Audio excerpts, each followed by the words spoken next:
बिस्मिल्लाहिर्रहमानिर्रहीम। तुसी वेख रहे हो पंजाब टीवी 94 ते मैं तुहाडा अपना अफजल पट्टी। साडे अज दे पंजाबी विलाग दे विच चढ़दे ते लहिंदे पंजाब दे नाल नाल पूरी दुनिया च जिथे जिथे पंजाबी जबान बोली ते समझी जाती है असी उन्हां नूं जी आया कहने आ। नाजरीन, पिछले 2-3 दिन तो असी अपना विलाग रिकॉर्ड नहीं करा सके। कोई थोड़ी जी निजी मसरूफियत सी, एक शादी सी, एक दोस्त सी, उहदे भाई की शादी सी, उत्थे गए हुए सां, जिस वजह तो विलाग नहीं हो सकिया। लिहाजा अज दोबारा तुहाडी खिदमत विच फिर हाज़र हाँ। उत्थे एक नवां कट्टा खुल गया शादी ते।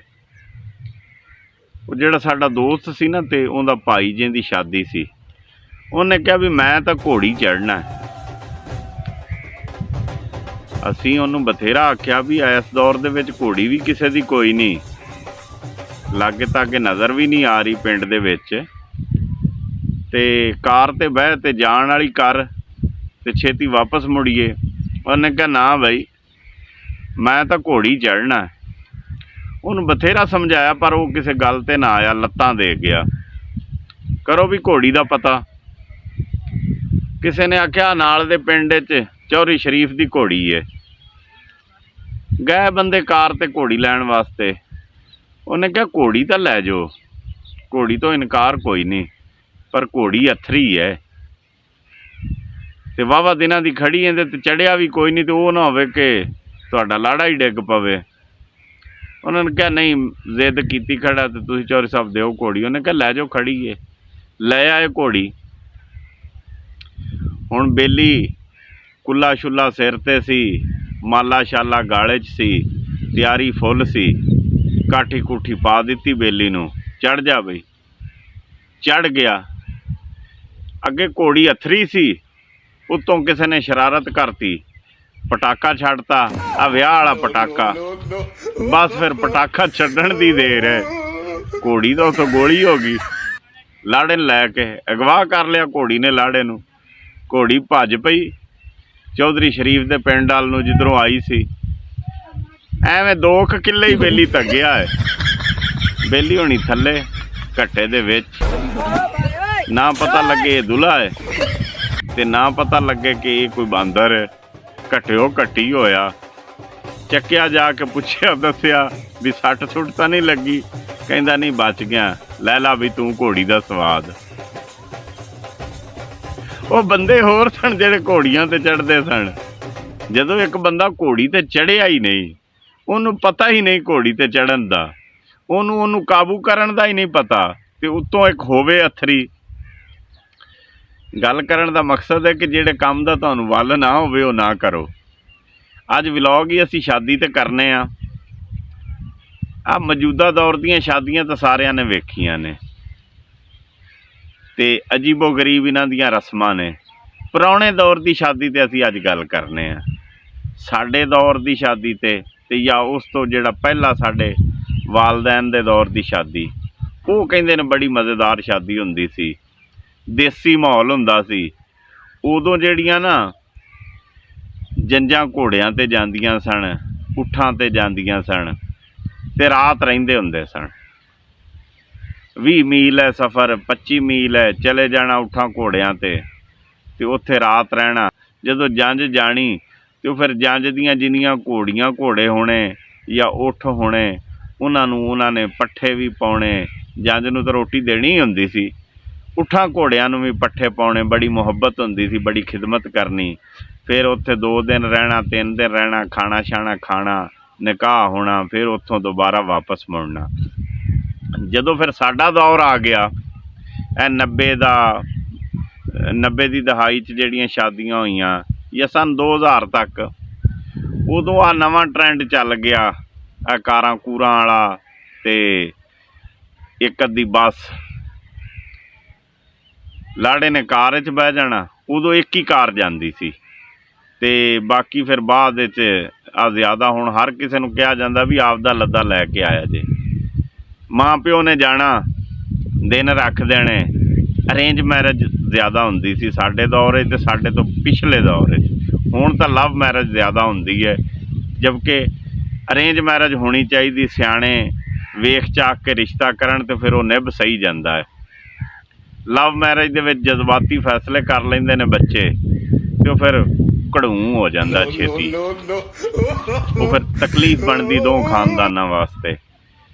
ਤੇ ਸਾਡੇ ਦੌਰ 'ਚ ਮਾਂ ਪਿਓ ਨੇ ਜਾਣਾ, ਜਾ ਕੇ ਬੱਚੀ ਨੂੰ ਵੇਖਣਾ, ਬੱਚੀ ਵਾਲਿਆਂ ਨੇ ਆਉਣਾ ਬੱਚੇ ਨੂੰ ਵੇਖਣਾ, ਇੱਕ ਦੂਸਰੇ ਨੂੰ ਪਸੰਦ ਕਰ ਲੈਣਾ ਫੈਮਲੀਆਂ ਨੇ। ਫਿਰ ਡਿਸਾਈਡ ਹੋ ਜਾਣਾ ਜੀ ਦਿਨ ਰੱਖ ਲਓ। ਦਿਨ ਰੱਖੇ ਜਾਣੇ ਮਹੀਨੇ ਦੇ 20 ਦਿਨਾਂ ਦੇ, ਜਿੰਨੇ ਵੀ ਮੁਨਾਸਬ ਉਹਨਾਂ ਨੂੰ ਲੱਗਣ। ਜਦੋਂ ਦਿਨ ਰੱਖ ਕੇ ਆਉਣਾ ਨਾ ਤੇ ਫਿਰ ਢੋਲ ਵਾਲੇ ਨੂੰ ਕਹਿ ਦੇਣਾ ਆਉਂਦਿਆਂ ਹੀ ਕਿ ਵੀ ਮੁੰਡੇ ਦਾ ਵਿਆਹ ਰੱਖ ਆਂਦਾ ਤੇ ਢੋਲ ਨੂੰ ਜ਼ਰਾ ਕੱਸ ਕੁਸ ਲੈ। ਉਹ ਫਿਰ ਸ਼ੇਖ ਨੇ ਆਪਦੇ ਢੋਲ ਨੂੰ ਕੱਸ ਕੁਸ ਲੈਣਾ ਤੇ ਆ ਜਾਣਾ। ਪਹਿਲੇ ਤਾਂ ਦਿਨ ਰੱਖ ਕੇ ਆਉਣਾ ਤੇ 2 ਦਿਨ ਉਹਨੇ ਵੈਸੇ ਖੜਕਾਉਣਾ ਉੱਥੇ। ਫਿਰ ਜਦੋਂ 8 ਦਿਨ ਰਹਿ ਜਾਣੇ ਨਾ, ਅਸਲ ਸ਼ਾਦੀ ਉਦੋਂ ਸ਼ੁਰੂ ਹੋਣੀ। ਜਦੋਂ 8 ਦਿਨ ਰਹਿਣੇ ਫਿਰ ਢੋਲ ਵਾਲੇ ਨੇ ਦੁਬਾਰਾ ਆ ਜਾਣਾ। ਫਿਰ ਉਹਨੇ ਉਹ 8-10 ਦਿਨ ਚੰਗਾ ਕੁੱਟਣਾ ਢੋਲ। ਸ਼ਾਮੀ ਸ਼ੁਰੂ ਹੋਣਾ, ਰਾਤੀ 1-2 ਵਜੇ ਤੱਕ ਢੋਲ ਨੂੰ ਉਹਨੇ ਚੰਗਾ ਖੜਕਾਉਣਾ। ਝੁੰਬਰ ਹੋਣੀ, ਭੰਗੜੇ ਹੋਣੇ, ਬੀਬੀਆਂ ਨੇ ਘਰ ਦੇ ਵਿੱਚ ਵੱਖਰੇ ਗਿੱਧਾ ਪਾਉਣਾ, ਬੋਲੀਆਂ ਪਾਉਣੀਆਂ। ਚੀਜ਼ਾਂ ਖਤਮ ਹੋ ਗਈਆਂ। ਵਿਆਹ ਆ ਗਿਆ ਜੀ। ਮਹਿੰਦੀ ਦੀ ਰਸਮ ਸਾਦੀ ਜੀ ਹੁੰਦੀ ਸੀ। ਹੁਣ ਤਾਂ ਮਹਿੰਦੀਆਂ ਹੀ ਬਹੁਤ ਆਉਂਦੀਆਂ ਨੇ, ਆਂਢੋ ਗਵਾਂਢੋਂ ਦੋਸਤਾਂ ਯਾਰਾਂ ਬੇਲੀਆਂ ਦੀਆਂ। ਫਲਾਣੇ ਦੀ ਮਹਿੰਦੀ ਆ ਗਈ, ਫਲਾਣੇ ਦੀ ਮਹਿੰਦੀ ਆ ਗਈ। ਖਰਚੇ ਹੀ ਵੱਧ ਗਏ ਨੇ, ਉਹਨਾਂ ਵਾਸਤੇ ਵੀ ਰੋਟੀ ਬਣਾਉਣੀ ਪੈਂਦੀ ਹੈ। ਉਦੋਂ ਸਾਦੀ ਜੀ ਮਹਿੰਦੀ ਹੁੰਦੀ ਸੀ। ਸ਼ਾਮ ਨੂੰ ਤੇਲ ਲੱਗਣਾ, ਮਹਿੰਦੀ ਹੋਣੀ, ਫਿਰ ਐਲਾਨ ਵੀ ਹੋਣਾ ਕਿ ਮੁੰਡਾ ਖਾਰੇ ਬਹਿਣ ਲੱਗਾ। ਜੇ ਦੂਰ ਜਾਣਾ ਕਿਤੇ ਵੀ ਸਵੇਰੇ ਸਾਂਝਰੇ ਨਿਕਲਣਾ ਤੇ ਫਿਰ ਸ਼ਾਮੀ ਮੁੰਡੇ ਨੂੰ ਖਾਰੇ ਬਾ ਦੇਣਾ। ਨਹੀਂ ਤਾਂ ਸਵੇਰੇ ਸਾਂਝਰੇ ਮਸੀਤੇ ਐਲਾਨ ਹੋਣਾ ਵੀ ਫਲਾਣੇ ਦਾ ਮੁੰਡਾ ਖਾਰੇ ਬਹਿਣ ਲੱਗਾ, ਆ ਜਾਓ। ਉਹ ਫਿਰ ਯਾਰਾਂ ਦੋਸਤਾਂ ਨੇ ਸਾਰਿਆਂ ਨੇ ਆ ਜਾਣਾ, ਮੁੰਡੇ ਨੂੰ ਖਾਰੇ ਬਹਾਉਣਾ। ਨਾਈ ਨੇ ਨਵਾਉਣਾ। ਇੱਕ ਵਟਣਾ ਹੁੰਦਾ ਸੀ ਪੀਲੇ ਜਿਹੇ ਰੰਗ ਦਾ, ਉਹ ਕੋਈ ਮਿਲਦਾ ਦੁਕਾਨਾਂ ਤੋਂ, ਉਹ ਮਲਣਾ। ਇਹ ਜੀ ਕਾਹਦੇ ਵਾਸਤੇ? ਇਹਦੇ ਨਾਲ ਨੂਰ ਆਉਂਦਾ ਹੈ ਬੰਦੇ ਦੇ ਚਿਹਰੇ 'ਤੇ, ਜਿਸਮ ਸਾਫ਼ ਹੋ ਜਾਂਦਾ ਜੀ। ਉਹ ਵਟਣਾ ਮਲੋ, ਬੰਦਾ ਚਿੱਟਾ ਹੋ ਜਾਂਦਾ ਹੈ। ਕਿਉਂਕਿ ਜੱਟਾਂ ਜ਼ਿਮੀਂਦਾਰਾਂ ਦੇ ਜਿਹੜੇ ਬੱਚੇ ਜਵਾਨ ਮੁੰਡੇ ਜਿਨ੍ਹਾਂ ਦੀਆਂ ਸ਼ਾਦੀਆਂ ਹੁੰਦੀਆਂ ਸੀ, ਸਾਰੀ ਦਿਹਾੜੀ ਵਾਹੀ 'ਚ ਰਹਿਣਾ, ਮਿੱਟੀ ਘੱਟੇ ਨਾਲ। ਫਿਰ ਉਹ ਮੈਲ ਪੱਕੀ ਚੜ੍ਹੀ ਹੁੰਦੀ ਸੀ ਤੇ ਫਿਰ ਉਹ ਨਾਈ ਵਟਣੇ ਨਾਲ ਲਾਉਂਦਾ ਹੁੰਦਾ ਸੀ। ਫਿਰ ਜੰਝ ਚੜ੍ਹ ਪੈਣੀ। ਕਾਰ 'ਚ ਲਾੜੇ ਨੂੰ ਬਹਾਤਾ, ਬੱਸ 'ਤੇ ਚੜ੍ਹ ਜਾਣੇ ਸਾਰੇ ਜਾਂਜੀ, ਬੁੜੀਆਂ ਵੀ, ਬੰਦੇ ਵੀ, ਨਾਈ ਵੀ, ਭਰਾਈ ਵੀ, ਸਾਰੇ ਢੋਲ ਢੂਲ ਲੈ ਕੇ ਤੇ ਸੱਜਣ ਬੇਲੀ ਮਿੱਤਰ ਸਾਰੇ ਬੱਸ 'ਚ ਵੜ ਜਾਣੇ। ਗੋਲਿਆਂ ਵਾਲਾ ਭਾ ਅਸਲਮ ਵੀ ਵਿੱਚ ਹੋਣਾ। ਇੱਕ ਭਾ ਅਸਲਮ ਨੂੰ ਗੋਲੇ ਦਿੱਤੇ ਹੁੰਦੇ ਨੇ ਕਿ ਆਹ ਗੋਲੇ ਤੂੰ ਫੜ ਲਾ। ਉਹ ਗੋਲੇ ਉਹਨੇ ਫੜ ਲੈਣੇ। ਉੱਥੇ ਛੱਡੀ ਆਰਾਮ ਨਾਲ, ਖਿਆਲ ਨਾਲ ਛੱਡੀ, ਕਿਸੇ ਨੂੰ ਸਾੜ ਸੂੜ ਨਾ ਦੇਈ। ਤੇ ਬੱਸ 'ਚ ਸਿਗਟਾਂ ਇਹਦੇ ਤੋਂ ਦੂਰ ਰੱਖਿਆ ਜੇ। ਅੱਪੜ ਗਿਆ ਜੀ, ਲੈ ਪਈ ਜੰਝ ਉੱਥੇ ਜਾ ਕੇ। ਹਾਂ, ਨਾਲ ਤੁਹਾਨੂੰ ਇਹ ਵੀ ਦੱਸ ਦੇਵਾਂ ਤੇ ਕੋਈ ਢੋਲ ਲੈ ਜਾਂਦੇ ਨੇ ਤੇ ਕੋਈ ਵਾਜਿਆਂ ਵਾਲਿਆਂ ਨੂੰ ਵੀ ਲੈ ਜਾਂਦੇ ਨੇ। ਉੱਥੇ ਜੰਝ ਪਹੁੰਚ ਗਈ, ਆ ਜਾਓ ਵੀ ਥੱਲੇ। ਨਾਜ਼ਰੀਨ, ਜਦੋਂ ਜੰਝ ਪਹੁੰਚ ਜਾਂਦੀ ਹੁੰਦੀ ਸੀ ਨਾ ਅਗਲੇ ਪਿੰਡ, ਜਿਹੜੇ ਪਿੰਡ 'ਚ ਵਿਆਹੁਣ ਜਾਣਾ ਹੁੰਦਾ ਸੀ, ਫਿਰ ਲਾੜੇ ਨੂੰ ਕਾਰ 'ਚੋਂ ਕੱਢ ਕੇ ਉਹਨੂੰ ਸਿਹਰਾ ਸੂਰਾ ਸਿੱਧਾ ਆਉਂਦਾ ਕਰਨਾ, ਕੁੱਲਾ ਛੁੱਲਾ ਆਉਂਦਾ ਪਾਉਣਾ। ਵਾਜਿਆਂ ਵਾਲਿਆਂ ਨੇ ਵੀ ਬੱਸ 'ਚੋਂ ਉਤਰ ਆਉਣਾ। ਇੱਕ ਵੱਡਾ ਵਾਜਾ ਹੁੰਦਾ ਸੀ, ਦੇਸਾਂ ਦਾ ਰਾਜਾ। ਅੱਜ ਕੱਲ੍ਹ ਉਹ ਤੁਹਾਨੂੰ ਨਜ਼ਰ ਨਹੀਂ ਆ ਰਿਹਾ। ਚੰਗਾ ਏਡਾ ਵੱਡਾ ਵਾਜਾ ਹੁੰਦਾ ਸੀ। ਉਹਨੂੰ ਚੰਗਾ ਸਿਹਤਮੰਦ, ਚੰਗਾ ਮੋਟਾ ਬੰਦਾ ਉਹਨੂੰ ਵਜਾਉਂਦਾ ਹੁੰਦਾ ਸੀ, ਕਿਉਂਕਿ ਉਹ ਜ਼ੋਰ ਬਹੁਤ ਲੈਂਦਾ ਸੀ। ਉਹ ਮੈਂ ਇੱਕ ਵਾਜੇ ਵਾਲੇ ਕੋਲ ਪੁੱਛਿਆ ਵੀ ਉਹ ਤੁਹਾਡਾ ਵਾਜਾ ਕਿੱਧਰ ਗਿਆ ਵੱਡਾ? ਉਹਨੇ ਕਿਹਾ ਭਾਈ ਜਾਨ ਅੱਜ ਕੱਲ੍ਹ ਉਹਨੂੰ ਕੋਈ ਵਜਾਉਂਦਾ ਹੀ ਨਹੀਂ, ਉਹ ਚੰਗੇ ਜ਼ੋਰ ਨਾਲ ਵੱਜਦਾ ਤੇ ਉੱਦਾਂ ਦਾ ਬੰਦਾ ਨਹੀਂ ਲੱਭਦਾ। ਉਹ ਗਾਲੇ 'ਚ ਪਾਇਆ ਹੁੰਦਾ ਸੀ ਤੇ ਉਹ ਠਪਹਿਰਾ ਹੀ ਕਰਦਾ ਹੁੰਦਾ ਸੀ, ਪਾਪਾ ਪਾ। ਉਹ ਫਿਰ ਵਾਜਿਆਂ ਵਾਲਿਆਂ ਨੇ ਸ਼ੁਰੂ ਹੋ ਜਾਣਾ। ਲਾੜਾ ਅੱਗੇ ਅੱਗੇ, ਨਾਲ ਉਹਦੇ ਯਾਰ ਬੇਲੀ ਵੇਲਾਂ ਦਿੰਦੇ ਜਾਂਦੇ ਨੇ। ਜਿਹੜਾ ਭਾ ਅਸਲਮ ਹੁੰਦਾ ਸੀ ਪਟਾਕਿਆਂ ਵਾਲਾ, ਉਹਦਾ ਹੀ ਬੜਾ ਕਰਦਾਰ ਹੁੰਦਾ ਸੀ। ਉਹਨੇ ਉਹ ਸੇਬੇ ਵਾਲੇ ਬੰਬ ਹੁੰਦੇ ਸੀ ਅੱਗੇ, ਸੇਬਾਂ ਉੱਤੇ ਵਲਿਆ ਹੁੰਦਾ ਸੀ ਤੇ ਉਹ ਬੜਾ ਧਮਾਕਾ ਕਰਦੇ ਹੁੰਦੇ ਸੀ। ਆਹ ਛੁਰਲੀਆਂ ਜੀਆਂ ਤਾਂ ਹੁਣ ਬਾਅਦ 'ਚ ਆਈਆਂ, ਉਦੋਂ ਸੇਬੇ ਵਾਲੇ ਹੁੰਦੇ ਸੀ। ਉਹਨੂੰ ਸਿਗਰਟ ਨਾਲ ਜਾਂ ਤੀਲ ਨਾਲ ਲਾ ਕੇ ਨਾ ਅੱਗ, ਤੇ ਉਹਨੂੰ ਐਂ ਸਿੱਟ ਦੇਣਾ ਹੁੰਦਾ ਸੀ। ਤੇ ਉਹ ਫਿਰ ਭਾ ਅਸਲਮ ਵਰਗਾ ਸ਼ਰਾਰਤ ਵੀ ਕਰ ਦਿੰਦਾ ਹੁੰਦਾ ਸੀ। ਐਂ ਜਿੱਧਰ ਵੇਖਿਆ ਬਾਬੇ ਖੜੇ ਨੇ ਉਧਰ ਨੂੰ ਸਿੱਟ ਦਿੱਤਾ ਤੇ ਉਹ ਕਿਸੇ ਦੀ ਧੋਤੀ ਵਿੱਚ ਵੀ ਚੱਲ ਜਾਂਦਾ ਹੁੰਦਾ ਸੀ। ਸਮਾਨ ਸਮੂਨ ਸੜ ਸੁੱਟ ਜਾਣਾ। ਇੱਕ ਤਾਂ ਮੁੰਡੇ ਜਿਹੜਾ ਨਾ, ਇਹ ਦੂਏ ਪਾਸੇ ਬਹੁਤ ਗੱਲ ਮੇਰੀ ਲੈ ਜਾਂਦੇ ਨੇ। ਸਮਾਨ ਤੋਂ ਮੁਰਾਦ ਵੀ ਆ ਲੱਤਾਂ ਲੁੱਤਾਂ ਗਿੱਟੇ ਛਿੱਟੇ ਸੜ ਸੁੱਟ ਜਾਣੇ। ਤੇ ਜੇ ਕਿਸੇ ਦਾ ਕੋਈ ਉੱਥੇ ਬਾਲਣ ਛਾਲਣ ਪਿਆ ਤੇ ਉਹਨੂੰ ਵੀ ਅੱਗ ਉੱਗ ਲੱਗ ਜਾਂਦੀ ਹੁੰਦੀ ਸੀ। ਪੁੱਠੇ ਨਾ ਜਾਇਆ ਕਰੋ, ਜੰਝ ਢੁੱਕ ਜਾਣੀ। ਪਹਿਲੇ ਜਾਂਦਿਆਂ ਨੂੰ ਪਾਣੀ ਪਿਆਉਣਾ ਲਾਲ ਸ਼ਰਬਤ ਬਹੁਤਾ ਹੁੰਦਾ ਸੀ। ਆ ਰੂਹ ਅਫਜ਼ਾ ਜਾਂ ਜਾਮੇ ਸ਼ੀਰੀ ਪਾ ਕੇ ਨਾ ਪਾਣੀ ਦੇ ਵਿੱਚ ਖੰਡ ਖੁੰਡ ਘੋਲ ਕੇ ਬਰਫ਼ ਸ਼ਰਫ ਸਿੱਟ ਕੇ ਤੇ ਉਹ 7-7 8-8 ਗਲਾਸ ਫਿਰ ਧੁੱਪੇ ਗਏ ਹੁੰਦੇ ਸੀ। ਜਾਂਜੀ ਗਰਮੀ ਹੋਣੀ ਤੇ ਫਿਰ ਉਹ 7-7 8-8 ਗਲਾਸ ਇਹਨਾਂ ਨੇ ਪੀਣੇ। ਫਿਰ ਮੁੜ ਕੇ ਨਿਕਾਹ ਖਾਂ ਆ ਜਾਣਾ, ਨਿਕਾਹ ਕਰਾਉਣਾ। ਉਸ ਤੋਂ ਬਾਅਦ ਫਿਰ ਸਲਾਮੀਆਂ ਪੈਣੀਆਂ, ਸ਼ਰਾਰਤਾਂ ਹੋਣੀਆਂ, ਸ਼ੁਗਲ ਮੇਲਾ ਹੋਣਾ। ਫਿਰ ਜੀ ਰੋਟੀ ਖਾ ਲਓ, ਰੋਟੀ ਖਵਾਉਣੀ। ਰੋਟੀ ਥੱਲੇ ਬਹਾ ਕੇ ਭੁੰਜੇ ਬਹਾ ਕੇ ਖਵਾਈ ਦੀ ਹੁੰਦੀ ਸੀ ਅਤੇ ਉਹ ਪਲੇਟਾਂ 'ਚ ਸਾਲਣ ਦੇਣਾ ਅਤੇ ਉੱਤੇ ਬਾਲਟੀਆਂ ਦੇ ਵਿੱਚ ਲੈ ਕੇ ਸ਼ਹੀਦੇ ਹੋਣਾ ਨੇ, ਫੀਕੇ ਹੋਣਾ ਨੇ, ਉਹ ਫਿਰ ਜਿਹਨੇ ਸਾਲਣ ਮੰਗਣਾ ਅਤੇ ਉੱਤੋਂ ਪਾ ਕੇ ਦੇਣਾ ਅਤੇ ਇੱਕ ਨੂੰ ਦੇਣ ਲੱਗਿਆ ਦੂਜੇ ਦੇ ਮੋਢੇ 'ਤੇ ਵੀ ਡੋਲ ਦੇਣਾ। ਕੋਈ ਨਹੀਂ ਸੀ ਲੜਾਈ ਹੁੰਦੀ। ਇਹੀ ਬਸ ਕਹਿਣਾ ਯਾਰ ਖਿਆਲ ਕਰ ਕੀ ਕਰਨ ਡਿਆ। ਉਹ ਚਲੋ ਕੋਈ ਨਹੀਂ, ਨਿਸ਼ਾਨੀ ਲੱਗ ਗਈ ਵਿਆਹ ਦੀ। ਇਹ ਹੁੰਦਾ ਸੀ। ਫਿਰ ਜਿਹੜਾ ਸਮਾਨ ਹੁੰਦਾ ਸੀ ਨਾ ਜਹੇਜ਼ ਦਾ, ਉਹ ਵੀ ਬੱਸ 'ਤੇ ਲੱਦਣਾ ਹੁੰਦਾ ਸੀ ਛੱਤ 'ਤੇ। ਉਹ ਫਿਰ ਰਲ ਮਿਲ ਕੇ ਜਾਂਜੀ ਵੀ ਅਤੇ ਘਰ ਵਾਲੇ ਵੀ ਰਲ ਕੇ ਛੱਤ 'ਤੇ ਲੱਦ ਲੈਂਦੇ ਸੀ। ਉਸਤਾਦ ਹੋਣਾ ਨੇ ਰੱਸਾ ਮਾਰ ਲੈਣਾ, ਉੱਤੋਂ ਬੈੱਡ ਫੋੜਾਂ ਬੱਸਾਂ ਹੁੰਦੀਆਂ ਸੀ।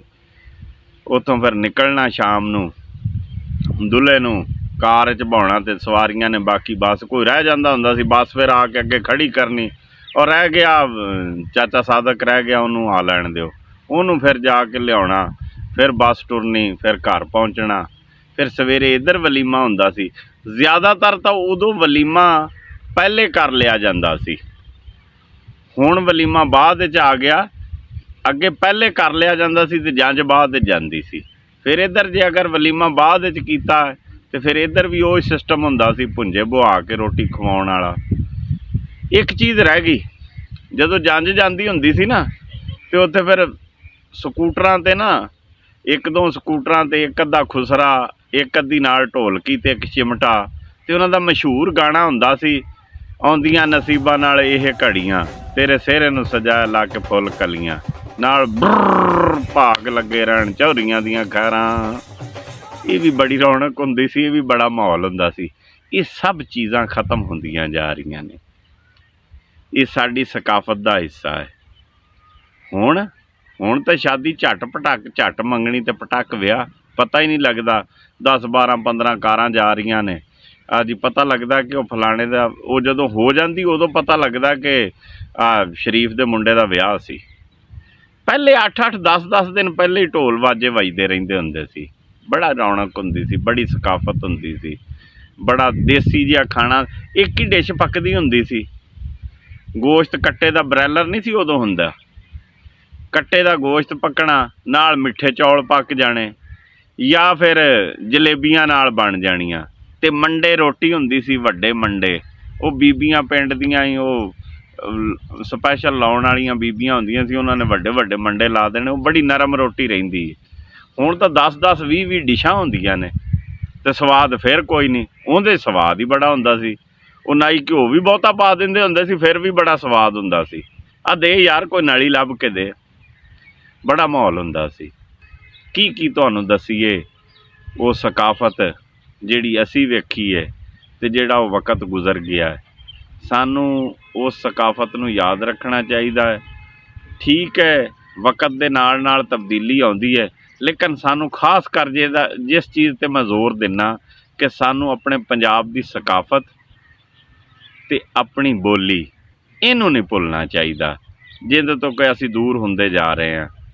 ਇੱਕ ਰਿਕੁਐਸਟ ਹੈ ਤੁਹਾਡੇ ਅੱਗੇ ਕਿ ਸਾਡੇ ਚੈਨਲ ਨੂੰ ਸਬਸਕ੍ਰਾਈਬ, ਲਾਈਕ ਅਤੇ ਸ਼ੇਅਰ ਕੀਤਾ ਕਰੋ, ਤਾਂ ਕਿ ਆਉਣ ਵਾਲੀ ਹਰ ਵੀਡੀਓ ਤੁਹਾਡੇ 'ਤੇ ਪਹੁੰਚ ਸਕੇ ਅਤੇ ਅਸੀਂ ਤੁਹਾਨੂੰ ਸਕਾਫਤ ਅਤੇ ਜ਼ਬਾਨ ਦੇ ਬਾਰੇ, ਆਪਣੇ ਕਲਚਰ ਦੇ ਬਾਰੇ ਦੱਸਦੇ ਰਹੀਏ।